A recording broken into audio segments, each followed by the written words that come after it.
It was almost midnight at the Ocean View Medical Center in Santa Monica.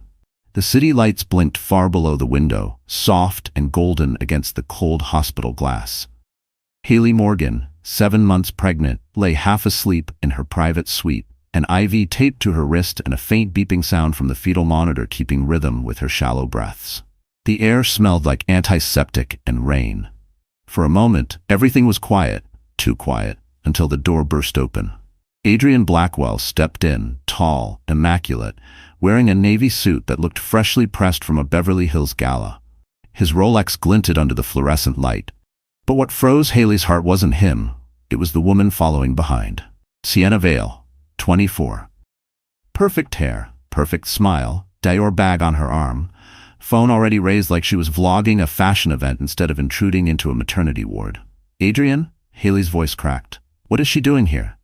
He didn't answer right away. He looked at her like she was a stranger occupying a hotel room he had accidentally booked. Then he said, cold and clean, you don't belong here anymore. Haley blinked, trying to understand. I'm your wife. I'm carrying your child. Adrian's jaw tightened. You're carrying drama. I'm done. Sienna smirked, shifting her weight, her heels clicking against the tile. Honey, let's not make a scene, she said sweetly, as if she owned the place. Haley tried to sit up, gripping the side rail of the bed, her belly heavy. The monitor beeped faster, warning of stress. Please, Adrian, not here. Not now. He stepped closer, voice low and venomous. You've been milking this pregnancy long enough. You're embarrassing me. The nurse by the door gasped softly, sensing the danger. Sir, she needs rest. But Adrian's temper snapped. He shoved Haley's arm away when she reached for him. Then, with one careless motion, he kicked the edge of the hospital bed. The jolt sent Haley off balance. Her legs buckled and she fell sideways onto the cold white floor. The monitor screamed in red. Sienna's hand flew to her mouth, but not in horror. She was trying not to laugh. Oh my God, she's so dramatic, she whispered. Blood seeped through the thin hospital gown. Haley clutched her stomach, gasping, My baby, please. The nurse shouted for help. A security guard ran in. Somewhere down the hallway, a patient's husband pulled out his iPhone and began recording. Adrian froze, realizing too late that the world was watching him, the hospital's cameras, the phones, the witnesses. But pride overpowered fear. He straightened his jacket, looked down at Haley, trembling on the floor, and muttered, You did this to yourself. Then he turned to leave. Haley's scream followed him out the door, echoing down the sterile corridor, raw, terrified, unforgettable. And in that moment, the city of Los Angeles began to turn against him. The hallway outside Suite 12B smelled of bleach and panic. The nurse shouted for help while another nurse rushed in with a fetal monitor cart. Haley was still on the floor, her face white as the tile, one hand clutching her swollen belly, the other slick with blood. Her breathing came in short, frightened gasps. The room felt colder, louder, crueler than any nightmare she'd ever known. Ma'am, stay still, the nurse urged, kneeling beside her. We're getting the doctor. Haley tried to speak, but her lips trembled. He kicked the bed. I fell. Please, my baby, don't let him take baby. The nurse pressed a towel against her thigh, eyes wide. We won't, I promise. Just breathe for me. But Haley couldn't breathe. The memory replayed in jagged flashes. Adrian's cold voice, Sienna's mocking laugh, the weight of the fall. She felt her child twist inside her. An ache deeper than pain, a silent plea for help. In the corner, Sienna leaned against the wall, scrolling through her phone, pretending not to see. Adrian stood motionless, face stone. He whispered to her, Stay calm. Don't say a word. They'll handle it. When the doctor burst in, Adrian suddenly shifted into performance mode, voice full of feigned concern. She tripped, doctor. She's been unstable lately. I told her to be careful. Haley's eyes widened. That's not true. Sir, please step out, the doctor interrupted, but Adrian didn't move. His presence hung in the room like a weapon. Mr. Blackwell, the nurse said firmer now, you're upsetting the patient. Finally, Adrian stepped back, exhaling like a man inconvenienced by chaos. He turned to Sienna. Come on, we'll wait outside. This is ridiculous. When the door closed behind them, the air changed. The nurse whispered, We need to call security, now. Haley shook her head weakly. No, he'll destroy you if you do. He owns this place. He funds the maternity wing. The nurse hesitated. She knew that name, Adrian Blackwell, the hospital's biggest donor. His photo hung in the lobby beside a marble plaque for the future of families. The doctor examined Haley quickly. Mild abruption, possibly stress-induced. We need to stabilize both of you. Tears slid down Haley's cheeks. He doesn't want the baby. He wants to erase us. The nurse took her trembling hand. Then you have to stay strong until someone else can protect you. Who can we call? Haley's mind flickered through names, none she trusted. Her family was across town. Her phone lay shattered on the floor. But then she remembered one name that always answered, Ethan, her brother. Call Ethan Morgan, she whispered, voice almost gone. He's in my contacts. The nurse nodded, grabbed the cracked iPhone and scrolled. Under emergency, there it was. Ethan Morgan, do not ignore. She hit the call. The line rang once. Then came his voice, steady, deep, alert. Who is this? This is Nurse Kelly from Ocean View Medical, she said, trembling. Your sister's been hurt. We're trying to stabilize her, but she's what? His tone sharpened like a blade. She's bleeding. We need family consent for emergency observation. A long silence. Then Ethan's voice dropped to a terrifying calm. Who hurt my sister? Haley heard his question faintly through the nurse's phone speaker. For the first time in hours, she exhaled, a broken sigh of relief mixed with dread. Tell him, she gasped. Adrian did this. The nurse met her eyes, horrified, and nodded slowly. Outside, through the glass wall, Adrian and Sienna sat in the waiting area, whispering and smirking, unaware that the call had already been made. The nurse ended the call and looked at Haley. Your brother's on his way. Haley's tears spilled freely now. He'll come for me. The doctor injected a mild sedative to calm her pulse. Rest now. Let us take care of you. Haley's eyelids fluttered, exhaustion dragging her down. As the medicine took effect, she whispered one last plea into the sterile air. Please, God, don't let him win. The monitor steadied, but the silence in the room felt too heavy, too final. The camera above the doorway blinked red, recording every second.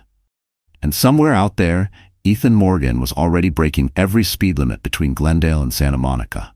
He was coming, and when he arrived, nothing in Adrian Blackwell's perfect world would survive it. The phone slipped from the nurse's trembling hand, still on speaker. Haley's faint sobs crackled through the line. For a split second, Ethan Morgan thought he was dreaming. He was standing outside the Hollywood Palladium, finishing a late-night security shift for a celebrity charity gala.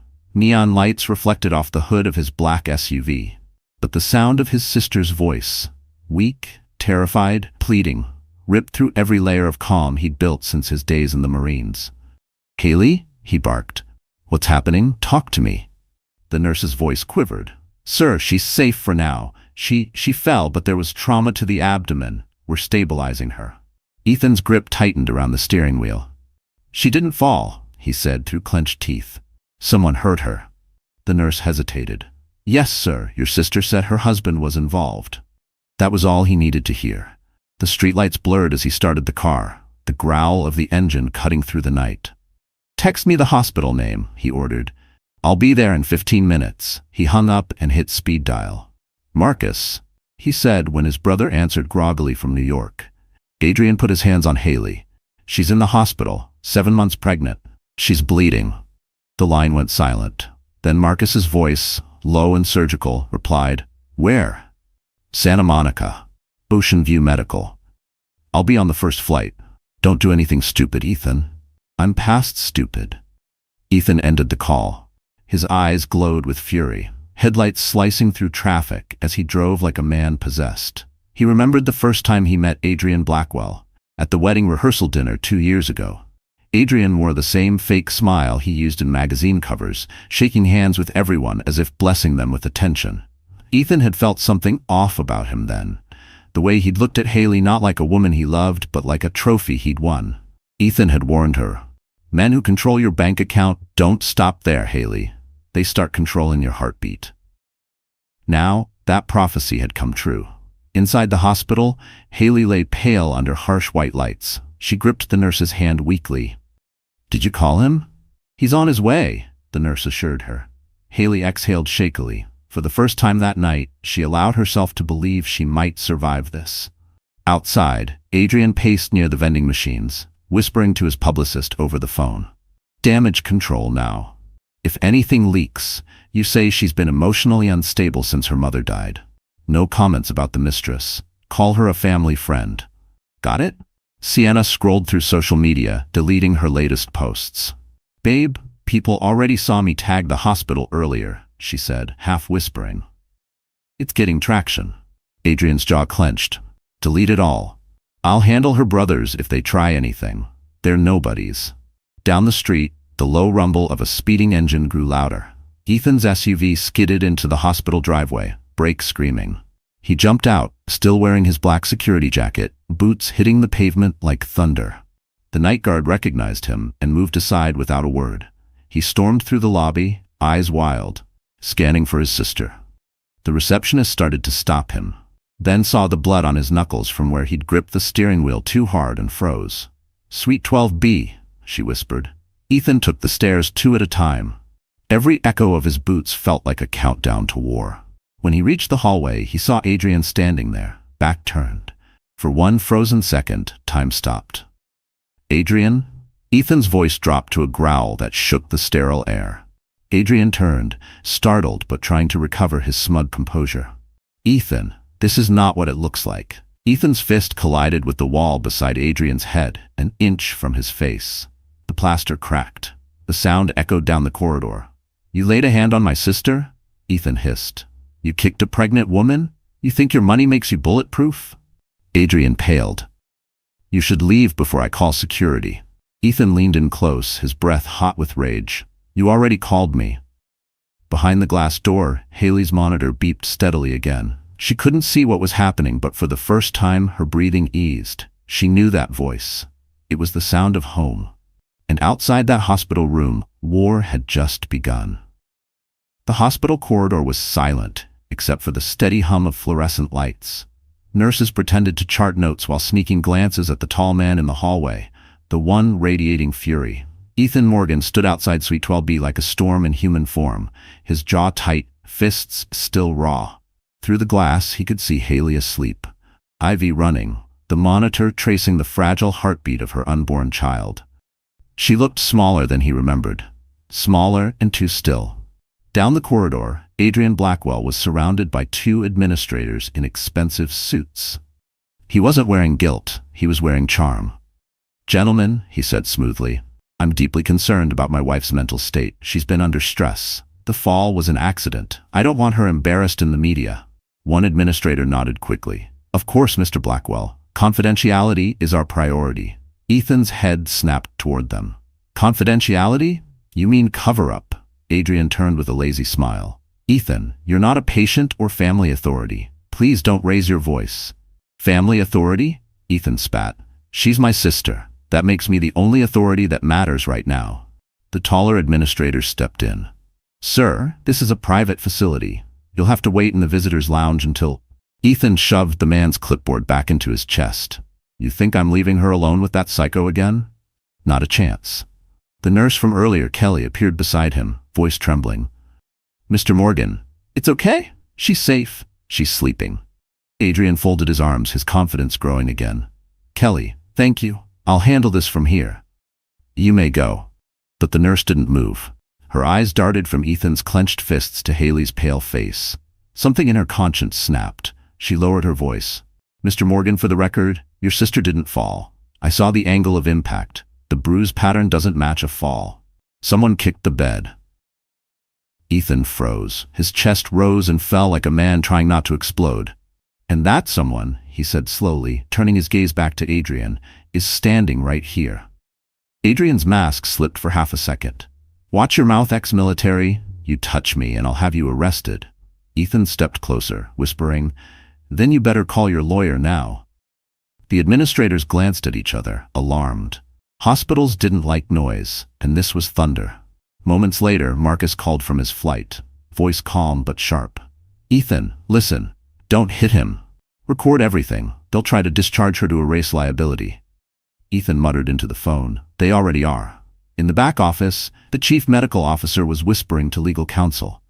We can't afford a scandal. He donated the entire neonatal wing. So what do we do? The lawyer asked. Simple, the doctor sighed. We file her as voluntary discharge. If she leaves on her own, we're free. But Nurse Kelly overheard. Her pulse quickened. She slipped back to Haley's room, placed a small body camera from security on the table, and whispered, "Just in case they try to move you." She pressed record. Meanwhile, Ethan marched into the administrator's office. "If you discharge her tonight, I'll have every local news crew parked on your front steps by sunrise. You think you can hide what happened in there? Go ahead and try me." Adrian smirked. "You're bluffing." Ethan leaned forward, eyes burning. "I run security for half the red carpet events in this city. I know every camera crew in LA. You think I can't make one phone call?" The room went still. Adrian's confidence flickered. The administrator swallowed hard. "Perhaps we should wait for legal review before any discharge." Ethan turned to Nurse Kelly. "Stay with her. Don't let anyone touch that IV. If anyone comes near, call me first." Kelly nodded, shaking. "Yes, sir." Adrian shot Ethan a venomous look. "You just made the biggest mistake of your life." Ethan didn't blink. "No, Adrian, you did the second you raised your foot." For a heartbeat, neither man moved. Outside, the city lights of Santa Monica glittered like cold witnesses. The hospital tried to swallow the scandal, but the walls were already cracking. And somewhere above them, a security camera kept recording, capturing the moment a millionaire started losing control. The next morning, the sky over Los Angeles looked bruised, gray clouds hanging low above the glass towers of downtown. Marcus Morgan's flight from New York had landed before sunrise, but he hadn't slept a second. He wore a black suit, his tie loosened, and dark circles marked the edges of his eyes. In his hand was a slim leather briefcase filled with legal templates, financial statements, and one purpose: destroy Adrian Blackwell without leaving a single fingerprint. The Uber driver glanced in the mirror as Marcus tapped away on his MacBook Pro. "Business trip?" the driver asked. "Family," Marcus replied, voice flat. The car turned toward the coast, the morning fog wrapping Santa Monica in a sheet of white. As soon as Ocean View Medical Center appeared, Marcus's stomach twisted. He'd spent years handling corporate scandals, embezzlement, insider trading, but never one that involved his own blood. He stepped into the hospital lobby, greeted not by warmth, but by whispers. Nurses leaned toward each other, murmuring. Everyone knew about the incident in Suite 12B. Adrian's name carried both power and fear. But Marcus was built for rooms like this, rooms where money tried to bully truth. He approached the front desk. "Marcus Morgan. I'm counsel for Haley Morgan. Where is she?" The receptionist hesitated. "Sir, the patient is in recovery. Visiting hours start at 9. Marcus slid a business card across the counter, embossed, heavy, the kind that made people blink twice. "Then I'll consider this a business meeting." Her eyes widened. "One moment, please."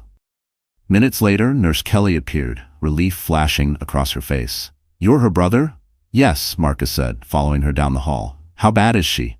"She's stable, but the stress, it's affecting the baby. We're keeping her under observation." "Mr. Blackwell tried to move her to another facility last night, but your brother stopped it." Marcus nodded. "He always was the physical one." When they reached the room, Marcus paused outside the glass. Haley was asleep, pale as moonlight, her hair sticking to her forehead. Ethan sat beside her, shoulders hunched, a cup of untouched coffee in his hand. "Marcus," Ethan said, standing. "You came fast." "First flight out," Marcus replied, setting his briefcase on the table. "Tell me everything." Ethan recounted every detail: the kick, the blood, the hospital's attempt to hide it. Marcus listened without interrupting, typing notes. When Ethan finished, Marcus leaned back, eyes hard. "He assaulted a pregnant woman in a medical facility. That's aggravated battery under California law. And if the hospital covered it up, that's conspiracy." Ethan exhaled. "He's trying to make her look crazy. He told them she's unstable." Marcus smirked faintly. "Then we give him what he's afraid of most, proof." He turned to Kelly. "Do you have access to the hallway camera footage?" Kelly hesitated. "I could maybe pull a copy before security wipes the logs tonight." "Do it," Marcus said, "and make sure the timestamp shows hospital staff in the room. He'll claim no witnesses." Ethan frowned. "He's got money. He'll buy silence." Marcus opened his briefcase and handed him a folder. "Then we buy noise. Every investor, every donor, every person who ever shook his hand will hear this story. Once reputation goes, the money follows." Haley stirred weakly. "Marcus." He was beside her instantly. "Hey sis, you're safe now." Her eyes filled with tears. He said I made him look bad. Marcus took her hand gently. Good, let's make him look worse. A faint smile cracked Haley's trembling lips. Ethan chuckled darkly. Guess it's your turn now, lawyer. Marcus straightened his jacket. No more hiding bruises behind marble walls. Outside, the sun finally broke through the clouds, casting gold over the hospital sign that still read, Ocean View Medical, where families heal. Marcus looked up at it and whispered, let's see how they heal after this. Because by the end of today, the hospital wouldn't just have a patient, it would have a scandal. Adrian Blackwell sat in his Mercedes S-Class in the hospital's private parking lot, the engine idling, the city still wrapped in morning haze. The faint scent of Sienna's perfume filled the cabin, sweet, synthetic, poisonous. His jaw flexed as he stared at the reflection of himself in the tinted glass window. For the first time in years, he saw something he didn't like. A man losing control. He opened his iPhone, scrolling through messages from his PR manager, Brent. Press starting to sniff around. TMZ got a tip about an incident at Ocean View. You need a narrative now. Adrian typed back. Blame stress. Say Haley's been unstable during pregnancy. Get a doctor to confirm emotional episodes. Use words like concerned husband. He hit send, then called his attorney. We're filing for emergency custody, he ordered. Say she's unfit to care for the baby. Psychological distress, erratic behavior, whatever works. Draft it before noon. The lawyer hesitated. Adrian, she's still in the hospital. I don't care, Adrian snapped. I want her name off everything before that kid's born. I'll handle the optics. Sienna watched him quietly from the passenger seat, pretending to scroll through Instagram but listening to every word. She had seen men like him, powerful, cruel, magnetic, and she knew one truth. Their downfall always started with ego. You think that's smart? She said softly. Going after her now while she's bleeding in a hospital? Adrian turned his head sharply. Don't act like you care about her. Sienna shrugged. I don't, but I do care about you not looking like a monster. Cameras are everywhere. You can't PR your way out of that kick, Adrian. He glared at her.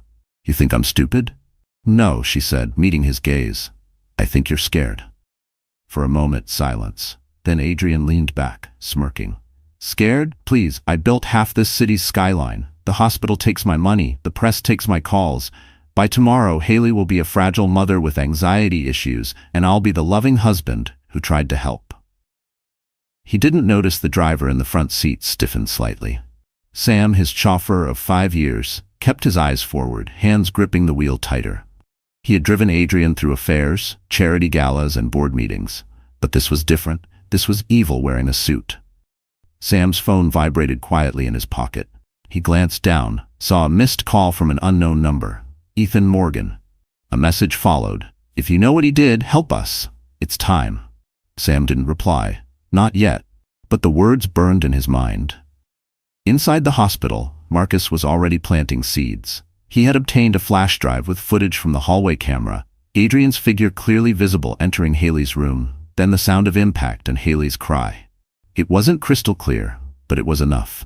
Enough to destroy him publicly. Adrian, unaware, called another contact, his fixer, a man named Cole who specialized in making stories disappear. There's a nurse, Adrian said. Kelly, she saw too much. Find out what she wants and make it go away. Cole's voice was dry. How far do you want this to go? As far as it needs to, Adrian said.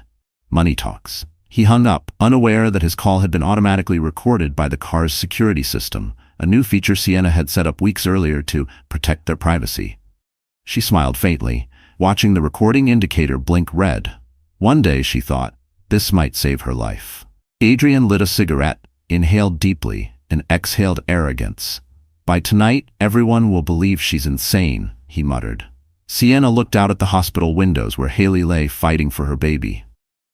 Or maybe, she said under her breath, everyone will finally believe you are.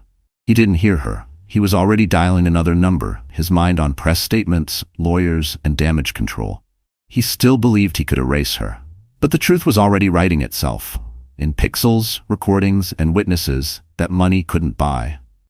The sun was barely up when Ethan stepped back into Suite 12B, carrying 2 coffees that had long gone cold. The scent of antiseptic filled the air. Haley lay half awake, her eyes swollen from crying. The hospital gown hung loosely over her shoulders. A monitor beeped softly beside her, a metronome for her heartbeat and her baby's. Ethan set the cups down and forced a shaky smile. "Morning, sunshine." She turned her head slowly. "Did you sleep?" He laughed without humor. "Sleep's overrated." He tried to sound strong, but the crack in his voice betrayed him. When he lifted her blanket to tuck it around her legs, his breath caught. A bruise, dark, jagged, and unmistakable, spread from the side of her calf up toward her knee, the shape of a shoe print, the edge of a polished sole, clear as a signature. For a long moment, Ethan didn't move. His eyes darkened, his pulse hammered. Did he do this? His voice came out low and dangerous. Haley froze. Tears welled instantly. "Please don't. Answer me, Haley." Her lips trembled. He kicked the bed. It hit my leg. I fell. Ethan knelt down beside her, studying the bruise again. "No, that's not the bed. That's him." His voice broke into something raw. "He kicked you. You were 7 months pregnant, and he kicked you." Haley turned away, ashamed, as if she had to protect her abuser's name even now. "He said I provoked him, that I humiliated him in front of her." "Her?" Ethan's head jerked up. "Sienna. She was there." That was it. Ethan stood, fists curling. "I swear to God I'll—" "Stop," Haley pleaded, her voice desperate. "If you go after him, he'll destroy us. He's got people. He owns everything." Ethan leaned close, his face inches from hers. "He doesn't own me."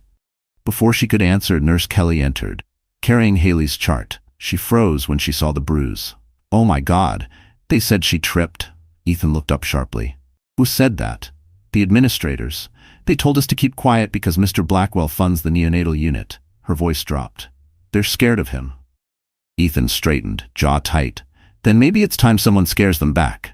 He pulled out his phone, opening the camera app. "Sir, you can't," Kelly began. "Yes, I can."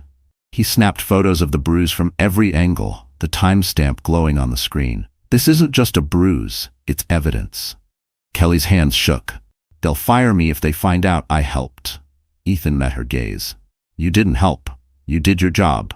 She hesitated, then whispered, "There's security footage from the hallway. It records who went in and out of the room." "Where?" "Security office lower level, but it's locked. Only admin has access." Ethan's mouth curved into something that wasn't quite a smile. "Locks don't last long around me." Kelly blinked, uncertain whether he was joking. He leaned down to Haley again. "You rest. Let me handle this." She grabbed his wrist. "Promise me you won't do something stupid." Ethan's eyes softened for a heartbeat. Too late for that. He brushed a strand of hair from her forehead, kissed it gently, then turned toward the door. The fluorescent lights flickered as he walked out, his reflection stretching along the glass walls, dark, determined, unstoppable. Behind him, Haley whispered a prayer. "Please don't let him get hurt." Downstairs, Ethan's phone buzzed. A message from Marcus. "Got the footage. Stay calm." Ethan typed back, "Too late." I saw the bruise. He shoved the phone in his pocket, pushing through the hallway crowd. Every breath, every heartbeat, every thought burned with one truth. Someone had hurt his sister. And before the day was over, the whole city would know his name. By late afternoon, the air in Los Angeles felt electric, thick with rumors, radio chatter, and the quiet pulse of something about to explode. Ocean View Medical Center had tried to bury the story before it could breathe.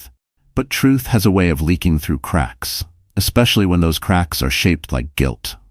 Marcus Morgan sat in the hospital cafeteria, his laptop open beside a half-drunk Starbucks coffee. The glow from the screen lit the dark circles under his eyes. Across from him, Nurse Kelly handed him a small USB drive wrapped in a napkin, like it was something dangerous. "They'll fire me if they find out," she whispered. "But I couldn't just—" "You did the right thing," Marcus said. "How much footage?" 3 minutes. From the hallway camera outside Suite 12B. Marcus plugged in the drive, his heartbeat spiking as the video loaded. The footage wasn't crystal clear, but it didn't need to be. There was Adrian Blackwell, tailored suit, arrogance dripping from every motion, walking into Haley's room with Sienna at his side. A few minutes later, a flurry of movement, and then a sharp jolt that made the camera shake. The sound wasn't clear, but you could see it. Haley collapsing, Adrian's arm jerking, and the unmistakable image of a man looking down at a woman in pain, then walking out as if nothing happened. Marcus exhaled. Got him. He emailed a single screenshot to one of his old contacts, a journalist named Dana Morales, known for tearing down corrupt CEOs. The subject line was short and surgical. Blackwell, hospital, pregnant wife, assault.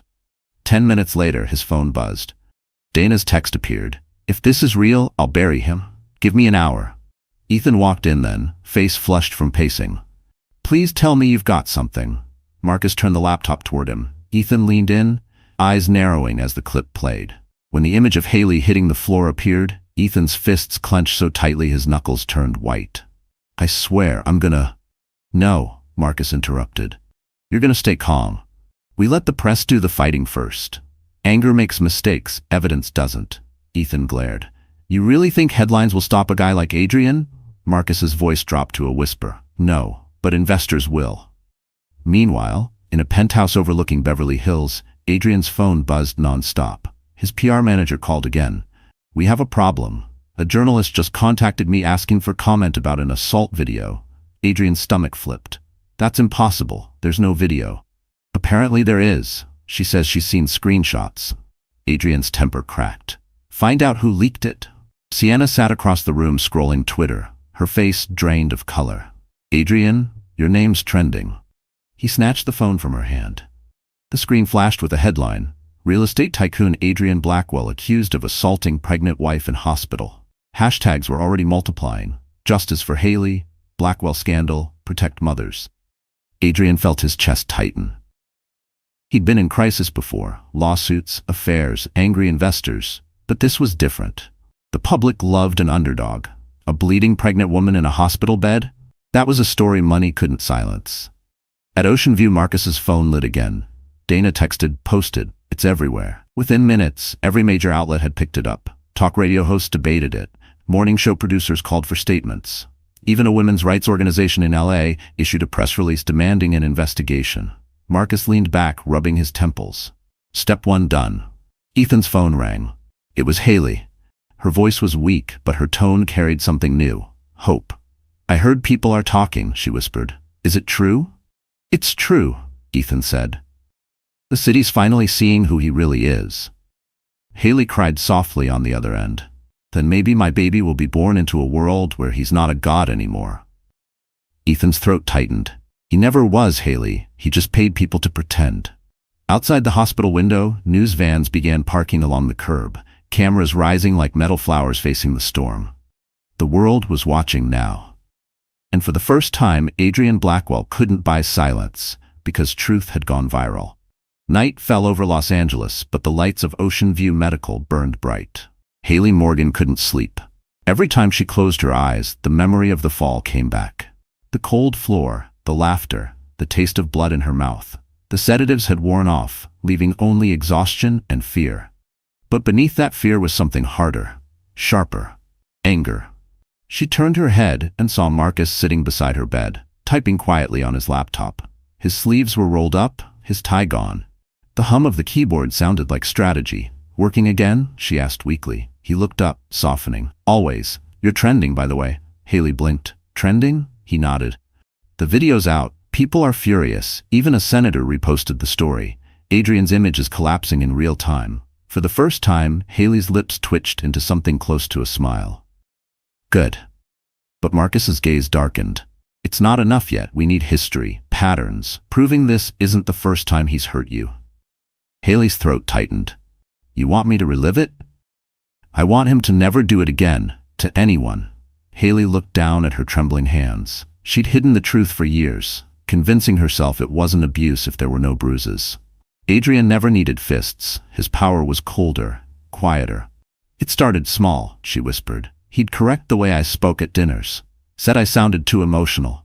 Then he took my credit cards, said it was easier if he handled the finances. I thought he was protecting me. Marcus typed as she spoke, his face unreadable. Then he started controlling my clothes, said certain colors made me look cheap. He deleted my social media accounts, told me a wife shouldn't need validation online. When I got pregnant, he said it was time to quit my job. That he didn't want his child raised by a working mother. She stopped, tears spilling silently. That's when I stopped existing. I wasn't Haley anymore. I was Mrs. Blackwell. Marcus's jaw tightened. That's psychological imprisonment, Haley. Financial coercion. Every text, every email. Do you still have them? She nodded weakly.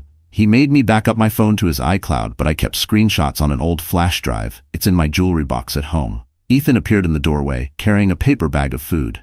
Home's locked down. His security's guarding it, but I can get in. Marcus shook his head. Not yet. We'll need a warrant or a way around one. Haley's voice grew small. He used to make me apologize when he lost his temper. Once, I said the wrong thing in front of his investors. He locked me out on the balcony of our penthouse for an hour in the cold, said it would help me think before I speak. Ethan dropped the bag onto the table, eyes burning. That son of a... Ethan, Marcus warned. We use brains, not fists. That's how we win. Haley looked at them both. He'll come for me when this goes public. He'll say I'm lying. Marcus leaned forward. Then we'll drown him in truth. He opened his laptop and clicked a folder labeled Pattern. Inside were copies of bank transfers showing Adrian's manipulation, payments to therapists he hired to claim Haley had postpartum anxiety, invoices for luxury gifts sent to Sienna under company expenses. By morning, Marcus said, this file goes to the city attorney. Haley closed her eyes, whispering, he always said no one would believe me. Ethan placed a hand on her shoulder. They believe you now.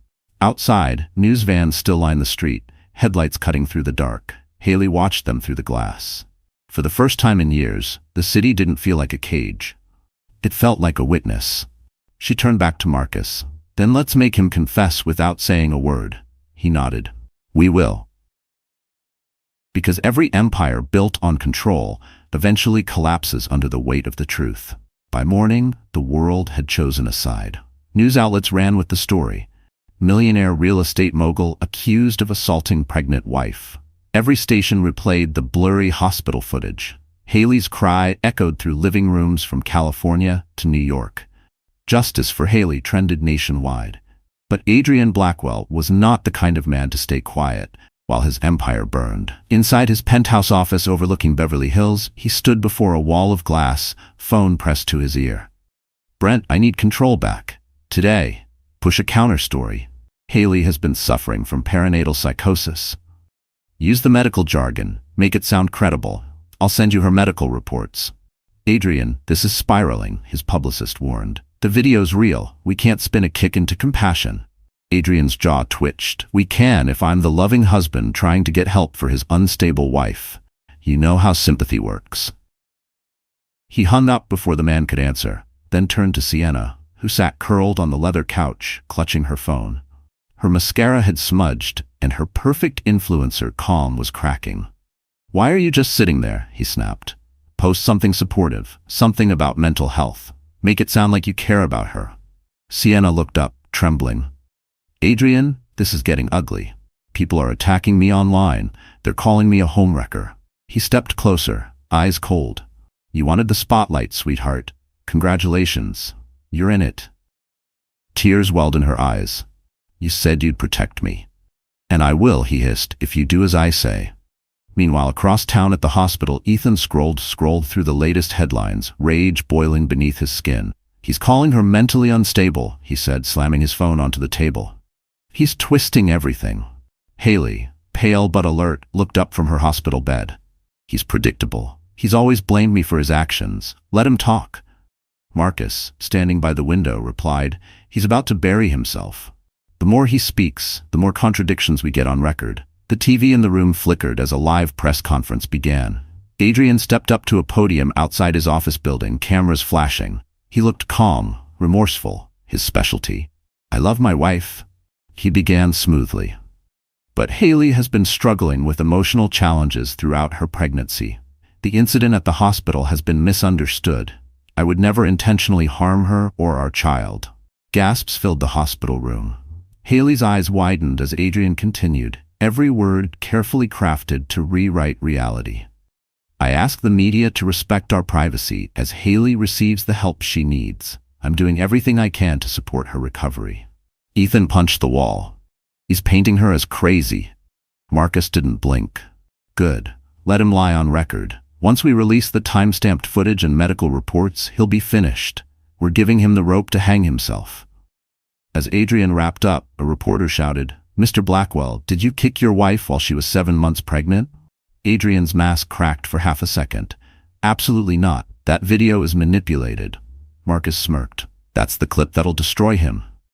Minutes later, the video of his denial hit social media. Side-by-side comparisons appeared. Adrian's words on one half, the unedited footage on the other. Millions of views poured in within an hour. By noon, hashtags shifted from "Justice for Haley" to "Liar Blackwell." At the hospital, Haley sat quietly, one hand on her belly, listening to the noise of a world that had finally turned against her abuser. Ethan whispered, "He's losing control." Marcus closed his laptop, a glint of victory in his eyes. "No, Ethan. He's already lost it. He just doesn't know yet." Outside, thunder rolled over the Pacific. The storm Adrian had built with lies was finally coming home, and this time, there was nowhere left to hide. The storm broke quietly. Rain swept over Beverly Hills, washing the city in silver streaks. Reporters crowded the sidewalk outside Adrian Blackwell's penthouse, microphones ready, umbrellas trembling in the wind. Cameras flashed every few seconds, waiting for a man who thought he could outsmart consequences.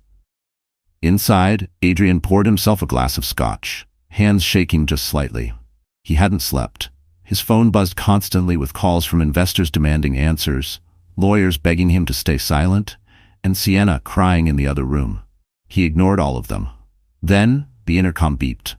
"Mr. Blackwell, there's a woman here to see you," the doorman said. "She says she's family." Adrian frowned. "Family?" A pause. "She says she's your mother." His scotch glass froze midair.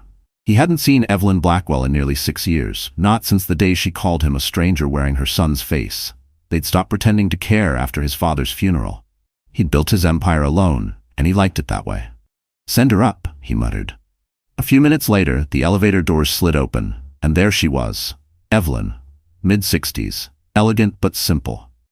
A gray wool coat draped over her shoulders, rain droplets glistening on her silver hair. Her presence filled the room with something Adrian couldn't buy: gravity. "Mother," he said stiffly. "What an honor. To what do I owe the sudden concern?" Evelyn studied him with calm, unblinking eyes. "The news," she said simply. "It's everywhere." He forced a chuckle. "Ah, you believe everything you see on television now?" "I believe what I raised," she replied, her voice soft but sharp. "And I know the man I raised would never kick a pregnant woman, especially not the one carrying his child." Adrian's smirk faltered. "So you came to judge me like everyone else?" "No," she said, setting her purse on the table. "I came to see if there was anything left of the boy who once said he wanted to build homes for people who couldn't afford them." He scoffed. "That boy grew up. He realized charity doesn't pay the mortgage." Evelyn sighed. "And now that same boy is about to lose everything because he forgot what homes are for." He slammed his glass down, voice rising. "You don't know what you're talking about. Haley, she was manipulating me, making me look like a monster." Evelyn tilted her head. "And did she also make you forget how to tell the truth?" The room went silent. Adrian's breathing quickened. "You don't get it," he said finally. "I had to protect my image. Investors, board members, they don't forgive weakness." Evelyn's eyes glistened. "Protect your image? You destroyed your family. And for what? A penthouse and a girl who posts selfies with champagne?" Sienna flinched from the doorway. She had been listening, makeup streaked with tears. "Mrs. Blackwell, please." Evelyn turned to her. "Child, you're young, but if you stay beside this man, you'll drown with him." Sienna's eyes filled. "You think I don't know that already?" Adrian snapped. "Enough, both of you." Evelyn reached into her coat and placed a small USB drive on the table. "You always thought I didn't know how you got your start. But I kept receipts, Adrian. You built this empire on blood money. Money stolen from a community fund your father and I helped create. You didn't just hurt Haley. You've been hurting people your whole life." He stared at her, stunned. "What is that?" "Proof," she said softly. "And insurance. For your son, not for you." Adrian's face drained of color. "You wouldn't." Evelyn met his gaze without blinking. "I already did." She walked toward the elevator, pausing at the door. "You think money will save you? It won't. The only person who could have saved you was the woman you left bleeding on a hospital floor." The elevator doors closed behind her with a soft chime.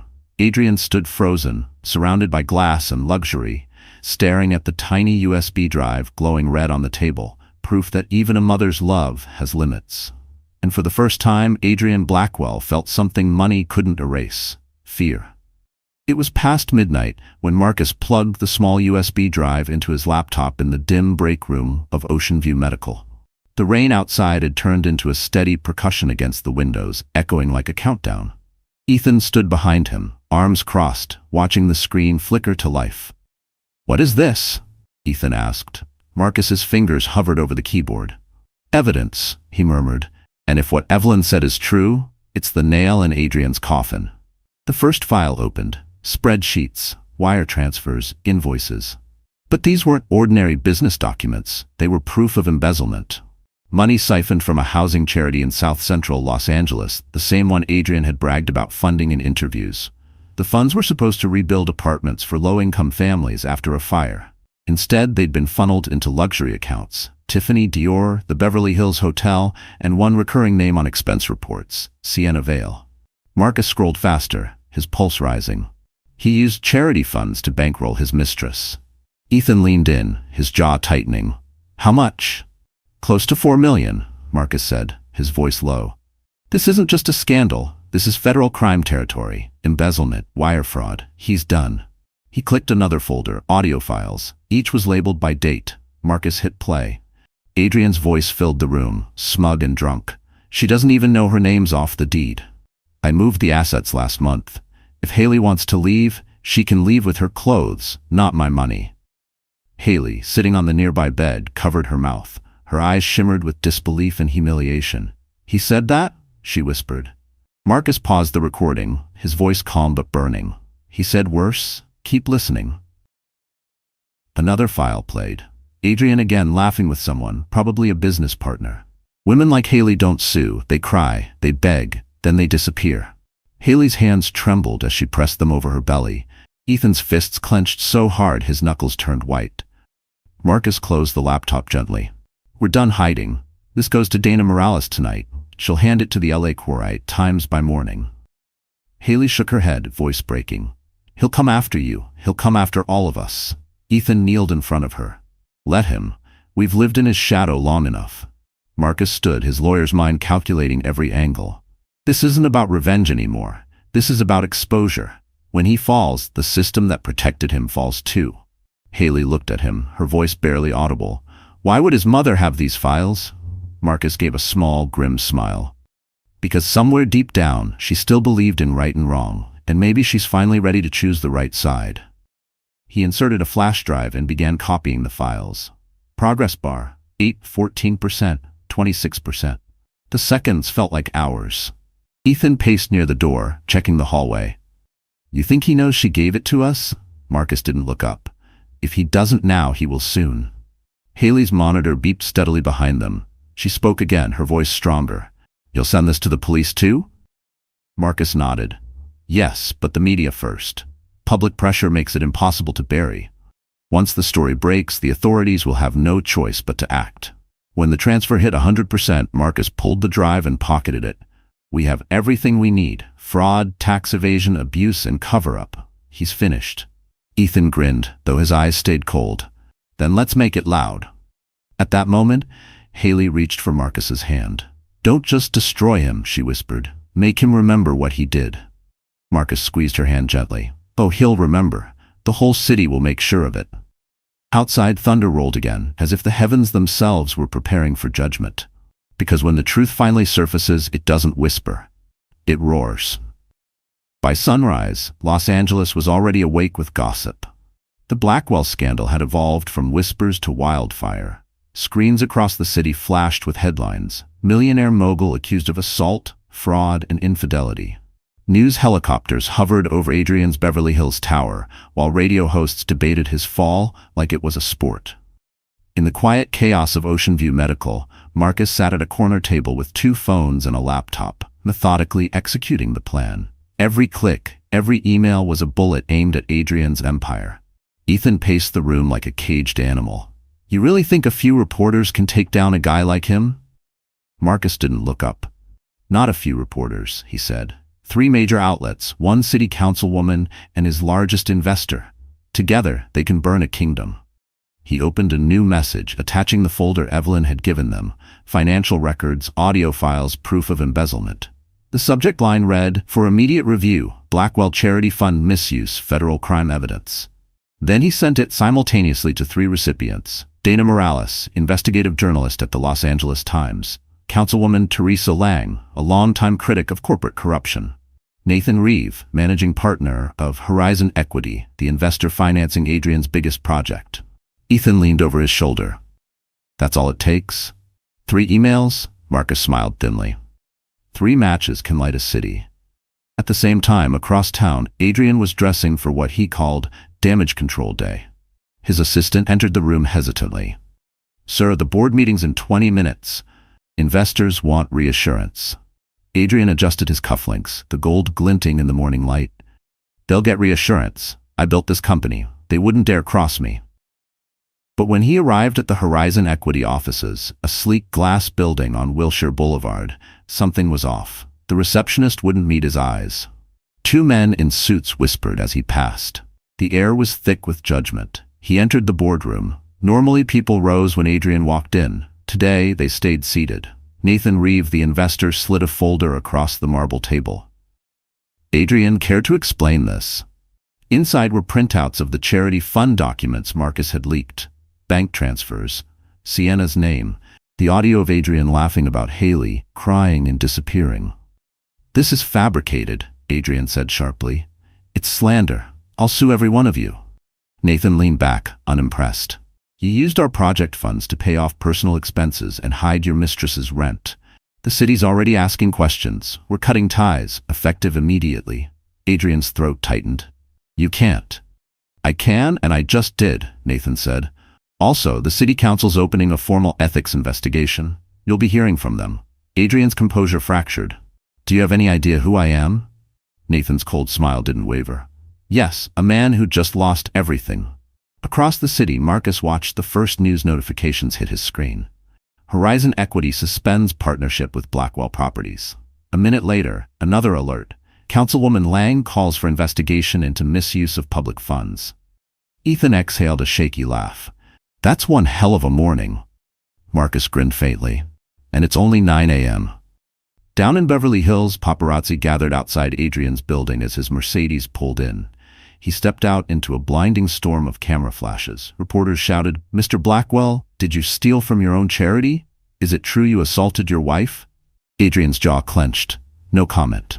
One reporter yelled louder, "What about the recording of you saying she should disappear?" Adrian froze, the color draining from his face. Somewhere miles away, Haley sat in her hospital bed watching the live footage on TV. Her brothers beside her. The same man who once silenced her was now speechless before the world. Ethan smirked.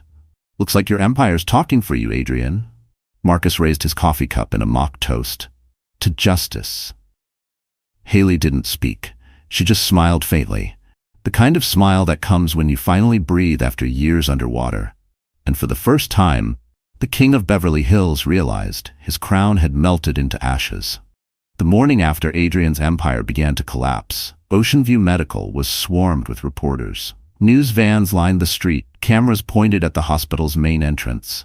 Inside, Haley Morgan lay in her bed, exhausted from the chaos and the emotional storm that hadn't stopped for 48 hours. Her eyes were open, but her body felt heavy. She was still carrying her baby, but every muscle in her body screamed with tension. Marcus and Ethan stood guard like soldiers. They hadn't left her side since the scandal erupted. Nurse Kelly checked the monitors for the 5th time that hour, frowning at the numbers. "Her blood pressure's rising again," she warned. "We need to keep her calm." Haley turned her head weakly. "How can I be calm," she whispered, "when he's still out there?" Ethan moved closer, gently brushing her hair from her forehead. "He's not out there for long," he promised. "The cops are circling. He's running out of places to hide." But before Haley could answer, her body tensed. The monitor beeped erratically. Her breath hitched. A sharp pain ripped through her stomach. "Something's wrong," she gasped. Kelly's expression changed instantly. "We've got contractions, premature labor," she said, hitting the emergency button. The room filled with nurses and alarms. Ethan froze. "What's happening?" "She's going into preterm labor," Kelly said, her voice calm but tight. "We have to stop it." Marcus grabbed Haley's hand. "Breathe, Hale. Just breathe." But Haley was crying, her body trembling. "It's too soon. He's not ready," she whispered, clutching her belly. Doctors rushed in, connecting IVs, adjusting machines. One of them looked at Marcus. "We need her to stay as calm as possible. Any stress could push her into full delivery." Marcus glanced at the TV across the room. Adrian's face filled the screen, walking out of his office with security guards. Reporters shouted his name. He barked back, "This is harassment. My wife's unstable. She's trying to ruin me." Haley saw the footage. Her breathing quickened. "He's still lying," she said, voice breaking. "He'll never stop lying." Ethan turned off the TV immediately. "Don't look at him," he said firmly. "He doesn't matter anymore." But her heart rate spiked again. The fetal monitor beeped faster. The nurse injected medication into her IV, her voice soothing. "Hang in there, sweetheart. We've got you." For 10 minutes the room turned into a battlefield of machines and prayers. Ethan paced, fists clenched, helpless. Marcus stood still, silently counting every beep. Haley's breathing came in sharp, painful waves. She whispered, "If something happens to him, promise me you'll protect him." Marcus leaned down. "Nothing's going to happen to your baby, Haley. I promise. You're going to see his face. You'll hold him." She closed her eyes, tears streaming. "You don't know, Adrian," she whispered. "He always wins." Ethan's voice cracked. "Not this time. He's already finished." Kelly's voice cut through the panic. "Pressure's dropping. We need to stabilize her now," the doctor ordered. "Magnesium sulfate, stat." Ethan pressed his forehead against the wall, whispering a prayer he hadn't said since he was 15. "Please, God, not her, not the baby." Minutes passed like hours. Slowly, the alarms began to calm. Haley's breathing steadied. The monitor beeped at a normal rhythm again. Kelly exhaled. Contractions stopped. "She's okay, for now." Ethan nearly collapsed into a chair, wiping tears from his face. Marcus rested a hand on his shoulder. "She's stronger than any of us," he said softly. Haley blinked, barely awake. Did we make it?" Marcus smiled faintly. "Yeah, kiddo, you made it." As the nurses left, silence filled the room, soft, sacred, fragile. The rain outside had stopped. Haley reached for her brother's hand. "He can't take this from me," she whispered. "Not him. Not anymore." Ethan kissed her forehead. He already lost everything that matters. And for the first time in months, Haley allowed herself to believe it, because sometimes survival itself is the loudest revenge. The morning sun pierced through the gray smog of Los Angeles, painting the city gold, but inside Ocean View Medical, the light felt sharp, intrusive, unwelcome. Haley Morgan slept fitfully, her face pale but peaceful. The crisis had passed, at least for now. Marcus sat by the window, reviewing legal documents. Ethan stood by the door, arms folded, every muscle still wired for a fight. Then, without warning, the elevator bell chimed. Nurse Kelly peeked into the room, eyes wide. "He's here," she whispered. "Adrian Blackwell. He just walked in with flowers." Ethan's jaw tightened. "You've got to be kidding me." Marcus looked up, disbelief flashing across his face. "He's not stupid. He's desperate." Moments later, the door swung open. Adrian appeared in a tailored navy suit, clutching an extravagant bouquet of white roses. The smirk on his face was practiced, his voice smooth as silk. "Haley," he said softly, stepping inside like a man entering a movie set. "You look beautiful, sweetheart. I came to apologize." Ethan moved instantly, blocking his path. "Turn around and get the hell out." Adrian's tone hardened. "I'm her husband. You have no right to." Marcus rose from his chair, calm but deadly. "Actually, we do. There's a restraining order, served 2 hours ago." He held up a piece of paper. "You come within 20 feet of her and you violate it on camera." Adrian froze for a fraction of a second, then laughed coldly. "You think a restraining order scares me? I have a reputation to defend. The press is outside. I just came to make things right before they twist this any further." Ethan stepped closer until they were almost nose to nose. "You came here to perform for the cameras. You've never apologized for anything in your life." Adrian's jaw clenched. "You think you're the hero here? You're a bodyguard who couldn't protect your sister from her own mistakes." The insult landed like a slap. Ethan's fists tightened, but Marcus grabbed his arm. "Don't," he muttered. "That's exactly what he wants." Haley stirred awake, her eyelids fluttering. When she saw Adrian, her entire body tensed. What are you doing here?" Adrian softened his tone immediately, switching masks. "Baby, I just came to see you. I've been worried sick. The media twisted everything. Please, let's just talk." Haley's voice was faint but steady. You kicked me, Adrian. You almost killed our baby.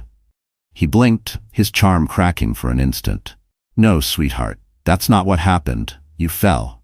You were upset. You misremembered. Marcus stepped forward, voice like ice. Gaslighting a woman in a hospital bed while under a restraining order, that'll look fantastic on the 6 o'clock news. Adrian turned sharply. You think you can ruin me? You're just a lawyer with a laptop. I built this city. Ethan smirked. Then get ready to live in its jail. Before Adrian could answer, 2 uniformed officers appeared at the doorway, summoned by hospital security. Mr. Blackwell, one said calmly, you're in violation of a temporary restraining order. We're going to have to ask you to leave. Adrian glared at Marcus. You called them? Marcus smiled slightly. No. The hospital did. They're done protecting you. The officers escorted Adrian backward toward the door. He tried to maintain his composure, but fury leaked through every movement. You think this is over? He hissed. You have no idea who you're dealing with. Ethan leaned in close, whispering, Yeah, I do. A man who's finally losing. Adrian's eyes flickered with rage. You'll regret this, Marcus replied quietly. No, Adrian, you will. As the door closed behind him, the room exhaled. The tension broke. Haley burst into silent tears, shaking. Ethan sat beside her, wrapping his arm around her shoulders. It's okay, he whispered. He can't touch you now. Marcus looked out the window toward the swarm of reporters below. Let him scream. The world's watching now. Outside, cameras flashed as Adrian was escorted through the hospital lobby, flowers still in hand, his mask of charm finally crumbling. And for the first time, the man who once controlled every narrative realized he'd just become the villain in his own story. The first raindrops of evening tapped against the glass windows of Ocean View Medical, like a metronome counting down to Adrian Blackwell's destruction. The city below glittered in chaos. Helicopters circling, news anchors speculating, hashtags multiplying by the minute. And then, at exactly 6:43 p.m., the storm hit. Dana Morales, the journalist Marcus trusted most, uploaded the unedited footage. The headline blazed across every phone screen in Los Angeles. Raw video, Adrian Blackwell assaults pregnant wife inside hospital suite. Within 5 minutes, the clip had 3 million views. Within 10 million. The video wasn't cinematic. It was grainy, shaky, real. Viewers saw Adrian's silhouette step into the room, heard the muffled argument, the sharp sound of the bed striking the floor, Haley's terrified scream. Then silence. The rawness made it undeniable. Inside Haley's hospital room, the glow of the television cast light over her pale face. Ethan, standing near the window, turned up the volume. The anchor's voice trembled as she spoke. We warn our viewers, this footage may be disturbing. Haley's hand gripped the sheets. She didn't blink. She didn't breathe. She simply watched as the world saw what she had lived through. The anchor continued. According to legal representatives, this video was provided by a hospital staff member and authenticated by 2 independent analysts. Adrian Blackwell has yet to comment. Marcus looked at his sister, cautious. Are you okay? Tears slipped silently down her cheeks. I'm not ashamed anymore, she whispered. He can't rewrite this. Across town, in his Beverly Hills penthouse, Adrian's phone exploded with notifications. His PR manager called 15 times. His lawyer texted one line, the footage is real, we can't contain it. Adrian hurled his phone at the wall, shattering it into pieces. Who leaked it? He shouted. Sienna stood frozen near the kitchen island, staring at her own phone. It's everywhere, Adrian. Twitter, TikTok, even the morning shows are replaying it. Then fix it, he roared. Delete it. You can't delete the internet, she whispered. He turned on her, eyes blazing. You think this is funny? You think this ruins just me? You were there, you laughed. Her face paled. Don't drag me down with you. Oh, sweetheart, he sneered, stepping closer. You were in the room, you're already down. Sienna's phone buzzed again, a message from an unknown number. She glanced at it, her expression changing. It read, we know you recorded him. Call me. DM. Adrian stormed toward his bar, pouring himself whiskey. His reflection in the glass looked less like a man and more like a ghost. I made this city, he muttered. They wouldn't dare touch me. But as he spoke, the news switched to live coverage outside his own building. A line of protesters was forming, women holding signs reading, Protect Mothers, Not Monsters. Others chanted Haley's name. For the first time, the mighty Adrian Blackwell was outnumbered. Back at Ocean View, Marcus's phone buzzed again. Dana had texted him a single message. "It's done. The police just called. They're reopening her case." Marcus turned to Ethan. "It's starting." Ethan cracked a faint smile. "Good. Let's see how he handles a real fight." Haley leaned back against the pillow, her voice barely a whisper. "It's strange," she said. "The thing that almost killed me is saving me now." Marcus nodded softly. "That's what truth does. It cuts both ways."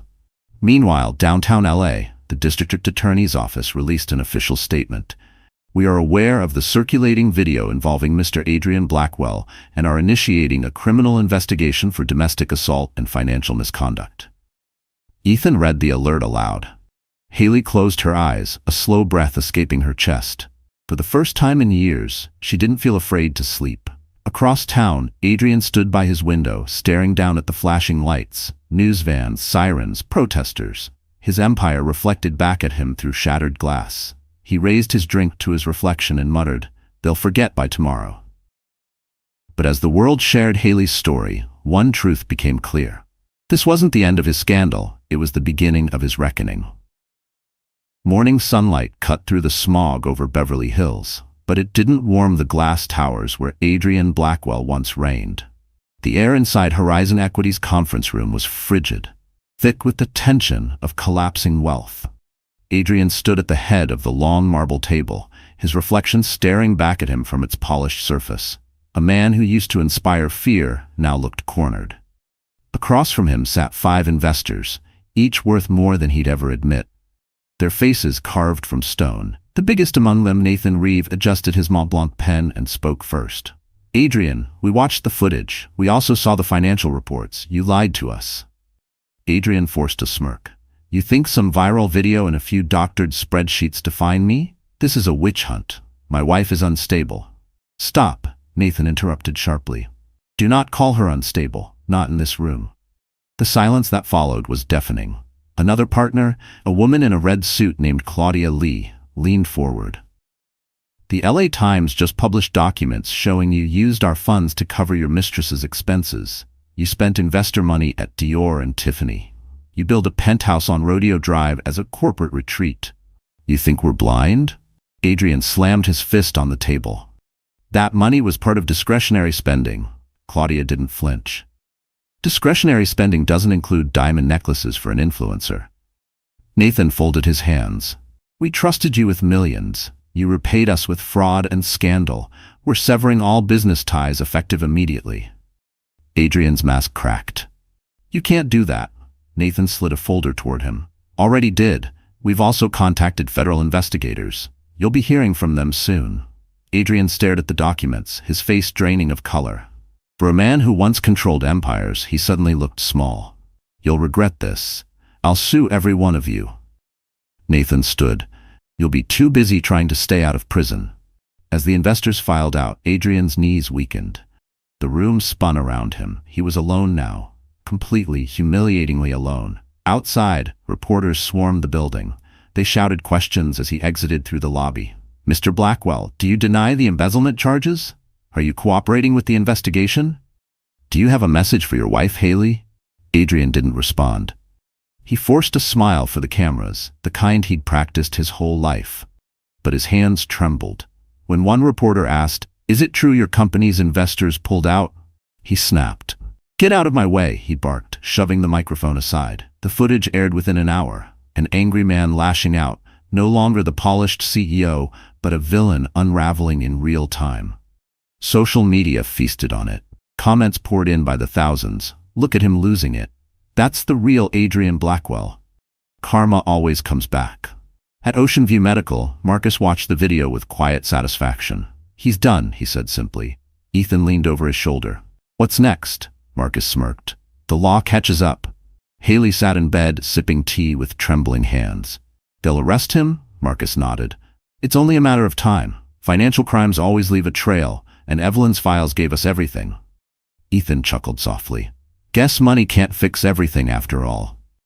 Haley looked out the window at the city skyline.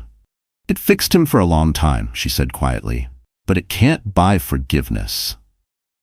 Across town, Adrian stumbled back into his penthouse. Sienna stood by the window, phone in hand, tears streaking her makeup. "They're saying you're being investigated. The company's collapsing. I'm getting death threats." Adrian grabbed the whiskey bottle from the counter, taking a long swig. "Then leave. You wanted the fame, now you've got it." Sienna stared at him for a long moment, then whispered, "You destroyed everything you touched." He turned away, muttering, "It was already broken." But as the door slammed behind her, Adrian realized the truth. He wasn't losing everything. He'd already lost it the moment he thought he could hurt Haley and still stay untouchable. By dawn, the city of Los Angeles buzzed with one name: Adrian Blackwell. The man who once owned half of Beverly Hills now owned every front page in America, his downfall unfolding in real time. Talk shows, podcasts, and tabloids couldn't get enough of him. The footage of him storming out of Horizon Equity had gone viral overnight. But this morning, something even bigger was coming. Inside Ocean View Medical, Haley was sitting up for the first time in days. She looked fragile but steady, her hair pulled into a low bun, her hands resting protectively on her belly. Ethan handed her a cup of warm chamomile tea. "You need to keep your strength up," he said. Marcus entered, phone in hand, expression unreadable. "It's happening," he said quietly. Haley blinked. "What's happening?" Marcus turned the screen toward her, a live news feed. Outside Adrian's penthouse, a swarm of police cars flashed red and blue. Helicopters hovered overhead. The reporter's voice was almost gleeful. "We are witnessing the arrest of real estate mogul Adrian Blackwell. Authorities confirmed charges of domestic assault, fraud, and embezzlement following evidence leaked by a whistleblower." Haley's breath caught. She covered her mouth with her trembling hand as the screen showed Adrian being led out in handcuffs, his designer suit rumpled, his hair unkempt. Reporters shouted his name, but he didn't look up. Ethan grinned, unable to hold it back. "That's karma in 4K. Haley's eyes filled with tears. "I didn't think it would really happen." Marcus smiled faintly. "It's real. The district attorney confirmed it an hour ago. He's going to court." The nurse entered quietly, adjusting Haley's monitor. "You should rest," she said softly. "You've fought enough for one lifetime." Haley nodded, but her gaze stayed glued to the screen. She wasn't watching with vengeance, she was watching closure. The kind that comes not with revenge, but with justice. Across town, Adrian was shoved into the back of a police cruiser. Rain began to fall again, washing the streets slick. Flashbulbs popped like lightning. He tried to shout at the cameras, something about being set up, but his words were drowned out by the roar of the crowd. Protesters stood outside the building holding signs: "Protect mothers. Justice for Haley. No one is above the law." From her apartment window across the street, Sienna watched silently. Her phone buzzed with messages, sponsorships canceled, brand deals withdrawn, her follower count dropping by the thousands. She whispered to herself, "You built your empire on her pain, and now it's gone." In the police car, Adrian's mind raced. "This isn't over," he muttered to himself. "I'll appeal. I'll buy my way out." But the officer beside him, a woman with steady eyes, said calmly, "Not this time, Mr. Blackwell." At the hospital, Marcus's phone rang again. It was Evelyn Blackwell. Her voice was steady, though heavy with sorrow. "It's done," she said. "They called me to identify the documents. I told them everything. No more secrets." "Thank you," Marcus said quietly. Evelyn paused. "I didn't do it for him. I did it for her, and for that baby. Maybe something good can come out of all this." Haley listened, her eyes soft. "Tell her thank you," she whispered, "for choosing the truth." Ethan glanced out the window. "The city's talking about you, Haley.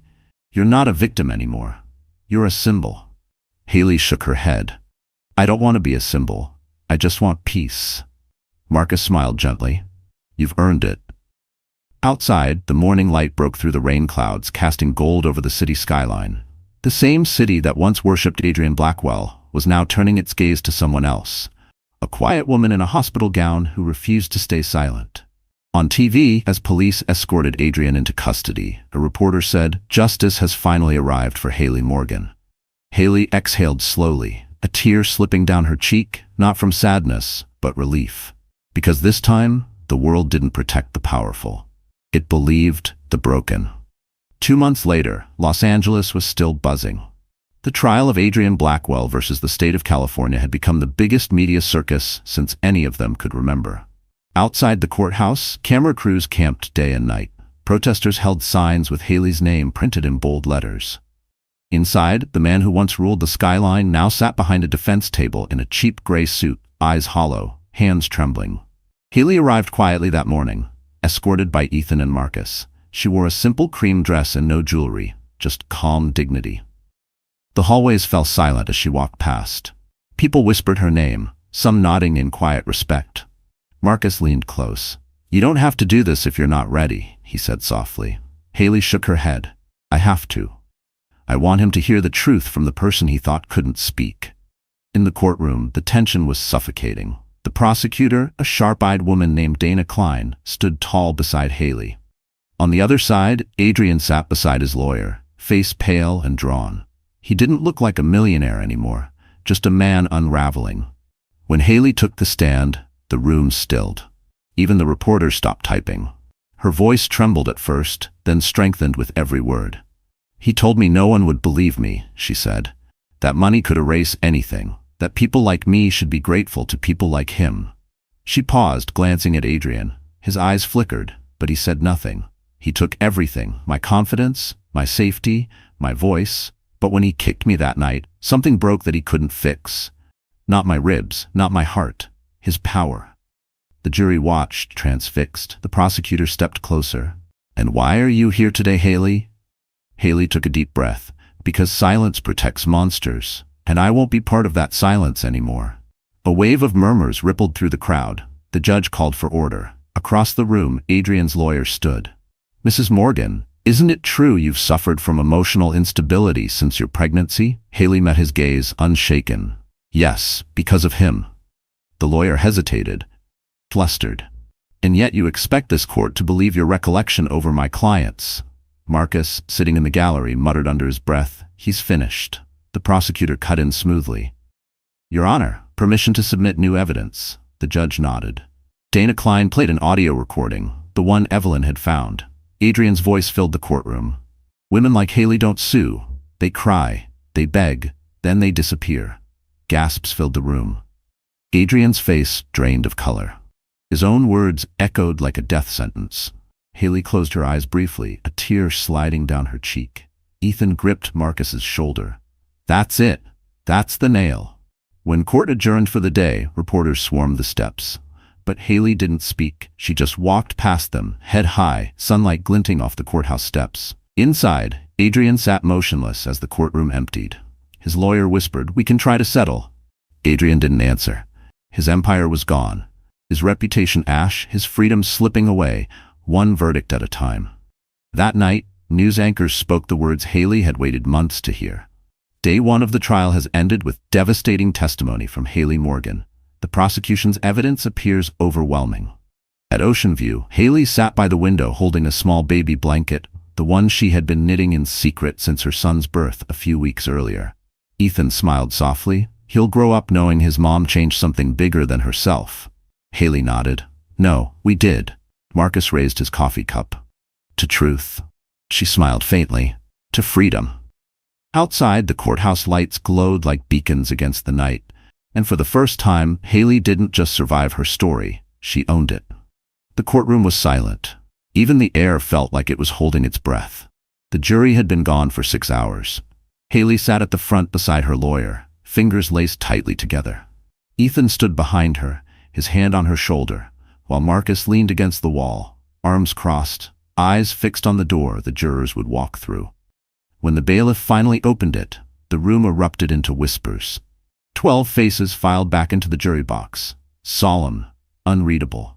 Adrian Blackwell sat at the defense table, his once pristine suit wrinkled, his tie gone. He looked smaller now, hollowed out. For the first time, his confidence was nowhere to be seen. The judge, an older woman with steel-gray hair, looked over the courtroom. "Ladies and gentlemen of the jury," she said, "have you reached a verdict?" The foreperson, a woman in her 50s, stood, holding a sheet of paper. "We have, Your Honor." Haley's heartbeat thundered in her ears. "On the charge of domestic assault in the first degree, how do you find the defendant?" The pause stretched. Then came the words that would change everything. "Guilty." Gasps rippled through the courtroom. Haley felt her breath leave her chest as tears welled in her eyes.